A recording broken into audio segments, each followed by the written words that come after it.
Dragi gledalci, prvič v Videogramu na moji levi šef, član ali karkoli že hoče, razupite, medijsko razupite in tudi osovražene skupine Bombe, Sašo Bole. Sašo, živijo. Kaj z bombami, kaj delate? No, danes smo prinesli video, ki smo ga naredili o pomoči, tehnični pomoči Studia Ljubljane in Televizije Slovenija, ampak ob izdatni denarni pomoči kulturnega ministrstva, mislim, da so porabili tam okrog 50,000 mark. Torej, hvala kulturnemu ministrstvu.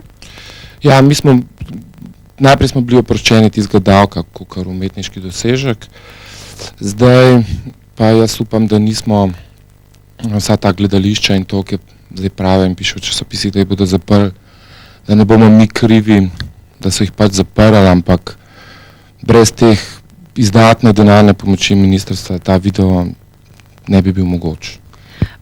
Veš kaj, vi ste v bistvu bolj razupiti medijsko zaradi problemov, ki ste jih imeli s teksti, kakor pa v bistvu zaradi, ne vem, muske oziroma nastopov. A je to v redu za vas ali ne?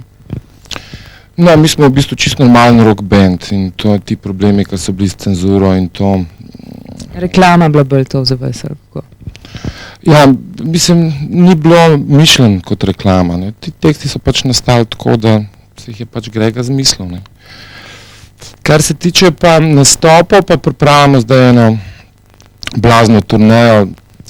Težave so nastale pri uvozu našega najnovejšega hidravličnega odra, ki je prišel iz Anglije in ta čas nam je prav prišel, da še par sponzorjev vključimo v naš projekt, ki bo vsego 30 koncertov po celi Sloveniji.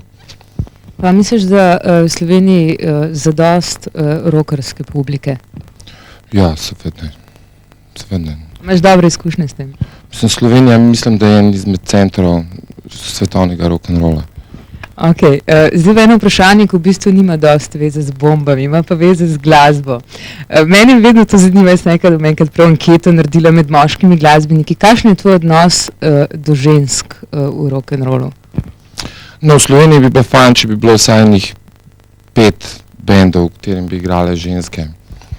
Namreč to te sprašujem zato, ker vem, da tvoja prijateljica se tudi ukvarja s tem, a imate kdaj probleme zaradi tega? Ali si razumevajoč? No, seveda sem razumevajoč. Ok, dobro, se ti ne verjamem, ampak prav. V glavnem, tole je bil Sašo Bole, moj gost na levi, drugič bo mogoče na desni. Vi si boste pa zdajle pogledali najnovejši videospot, je to vaš prvi videospot? Ja, tak, ta prav. Torej, prvič v Videogramu, ta prav videospot od Bomb, ki se imenuje Kraljičina pesem, adja.